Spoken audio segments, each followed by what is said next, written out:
Hello and welcome to my channel. This is doctor Gulaisha भट्टी।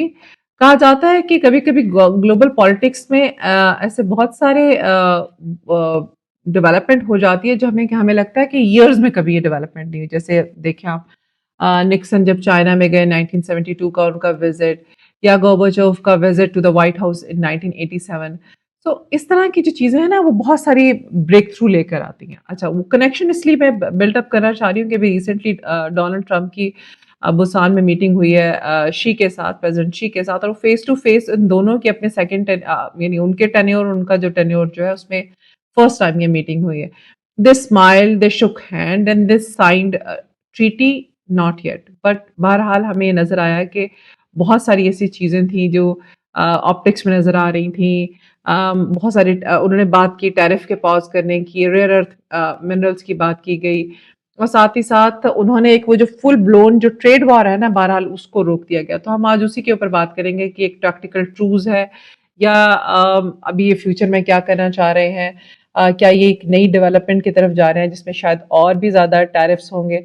तो इसको understand के लिए थोड़ा सा वापस जाना ज़रूरी है कि बुसान के अंदर जब साउथ कोरिया में है ये एपिक का जो 2025 का समिट चला था, उसकी साइडलाइन पे ये मीटिंग हुई है, और उसमें ट्रम्प थे, शी थे, और साथ ही उनके नेगोशिएटर थे, सीनियर ऑफिशियल्स थे, उनके ट्रेड मिनिस्टर थे।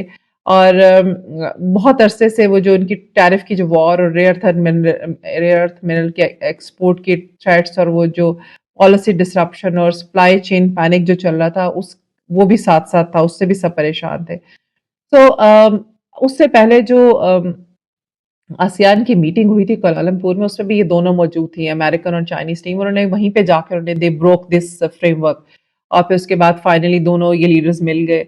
और जब इनकी मीटिंग है उसमें ना सिर्फ ये, बल्कि ये इन्होंने जो डिसाइड करना था उसका इफेक्ट पूरी दुनिया पे फिर होना था। तो अब यहाँ पर इस मीटिंग की इम्पोर्टेंस ना सिर्फ उन दोनों के लिए है, बल्कि पूरी दुनिया के लिए इसकी बहुत ज़्यादा सिग्निफिकेंस थी।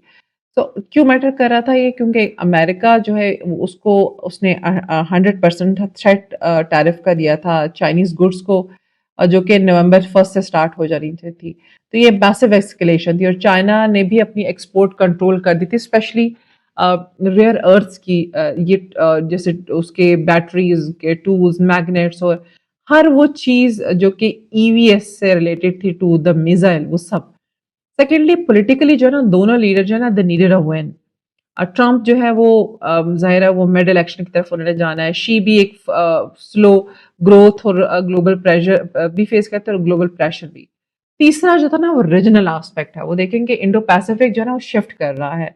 आसियान स्टेट्स जो है वो भी उस पर परेशान है। साउथ एशियन कंट्रीज भी देख रहे हैं, India, Pakistan, Bangladesh, they are all worried कि अब ये रीऑर्डरिंग कैसी होगी। तो ये meeting was not about solving everything, but it was about, मुझे तो ऐसा लगता है, बाइंग टाइम की बात की जा रही है कि अच्छा, थोड़ा सा हालात को नॉर्मलाइज करते हैं, और फिर दोबारा अपने आप को इन चीज़ों से स्ट्रैटेजी से री-इक्विप करके दोबारा से स्टार्ट करते हैं फिर इसको, दिस टेंशन को।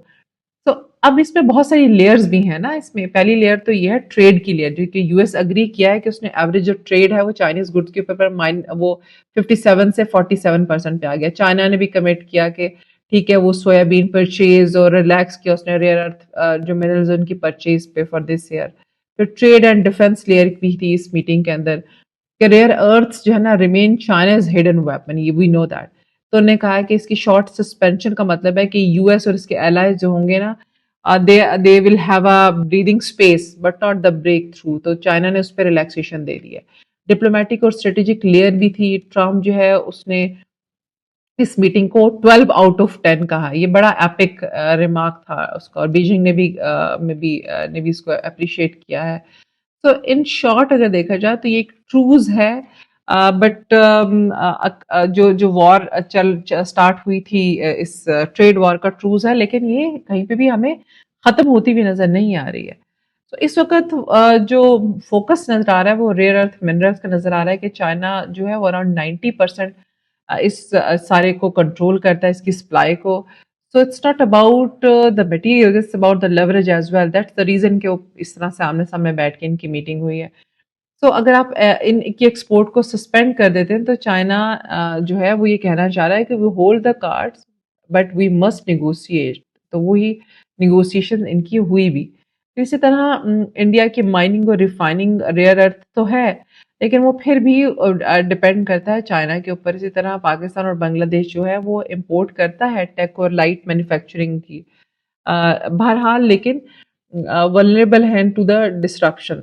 सो रीजनल सप्लाई चेन जो है ना वो भी आहिस्ता आहिस्ता फिर हमें शिफ्ट होती नजर आई, ऑस्ट्रेलिया, वियतनाम और इंडिया। लेकिन ये बड़ा स्लो है। So this is not just about the trade, it's about the industrial geography. South Asia के अंदर या तो उससे बेनिफिट मिलेगा या फिर इससे फर्दर सप्लाई चेन डिसरप्शन होगी। सो अब इनकी जो मीटिंग है शी की, उससे सामने क्या आया? अब आप हमेशा as a part of Quad और अदर पार्टनरशिप, इंडिया को तो ये जो मूव है इनकी अपॉर्चुनिटी नजर आई और साथ ही साथ थ्रेट भी नजर आया, क्योंकि अपॉर्चुनिटी इस तरह से कि अगर उसके ऊपर से टैरिफ रिलैक्स हुआ तो ऑब्वियसली इंडिया की तरफ से भी रिलैक्स होंगे तो कुछ बेहतरी आई है। पाकिस्तान जो है वो उसने ऑलरेडी जो है वो चाइना के साथ अगर एक यूएस चाइना लेवरेज को यूज करता है एज अ बार्गेन पावर, तो वो भी उसके लिए भी इट्स अ गुड अपॉर्चुनिटी। तो यहाँ पे हमें जो रीजनल एक्टर जो थे ना वो उनका भी नजर आया कि उनका रोल क्या था, वो क्या सोच रहे थे।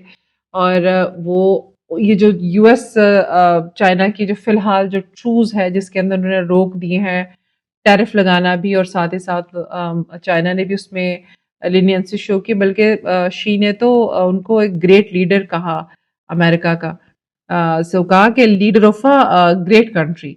तो ये बड़ी रेयर प्रेज है जो बीजिंग की तरफ से आती है। तो एनीवेज मुझे लेकिन ऐसा लगता है कि ऑप्टिक्स बहुत ज़्यादा थे इसके अंदर, और एज सच जो जो जो एक्सपेक्टेशंस थी ना कि अच्छा समथिंग प्रोडक्टिव विल कम, वो नहीं आया। बट उन्होंने अपने लिए कुछ चीज़ों को हॉल्ट पे कर दिया फॉर सम टाइम।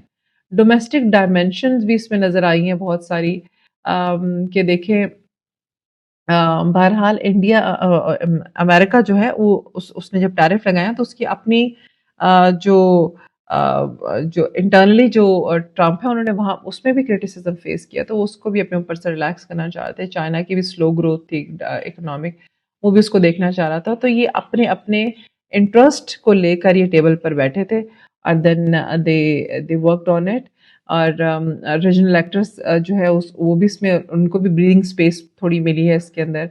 तो ये जो यूएस चाइना का रीसेट जो है वो इंडिया को भी अलाउ करता है to pivot from supplier to partner, because वो मेड इन इंडिया की वो जो पॉलिसी इंडिया की चल रही है उसमें उसके लिए हेल्पफुल होगा।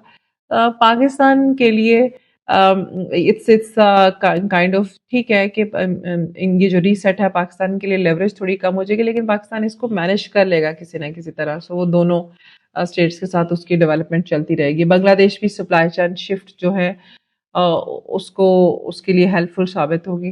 तो ये सारी डेवलपमेंट है जिसमें रीजन यानी जो रीजनल प्लेयर्स हैं साउथ एशिया के, वो उसको किस तरह से देखते हैं। और फिर देन वी मस्ट अंडरस्टैंड कि यहाँ पर ये जो डील्स दोनों की साइन हुई हैं, दोनों के जो दरमियान में जो डिस्कशन हुई है शी और ट्रम्प के दरमियान में, बहरहाल वो उन्होंने अप्रैल के पहले की थी, क्योंकि they were facing started facing the consequences of their actions as well.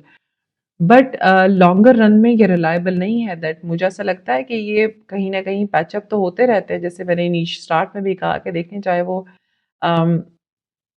Nixon का विजिट हो या चाहे वो विजिट हो और गोबाचोव का विजिट हो, लेकिन यूएस का, लेकिन जो इनकी अपनी राइवलरीज है वो चलती रहती है साइड लाइन पे ना।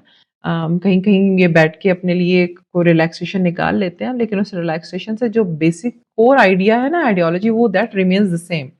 Then I would really like to know your opinion about it. Comment section में comment ज़रूर करें, like this video and subscribe the channel. And in the next video, we are going to discuss another international issue. Thank you.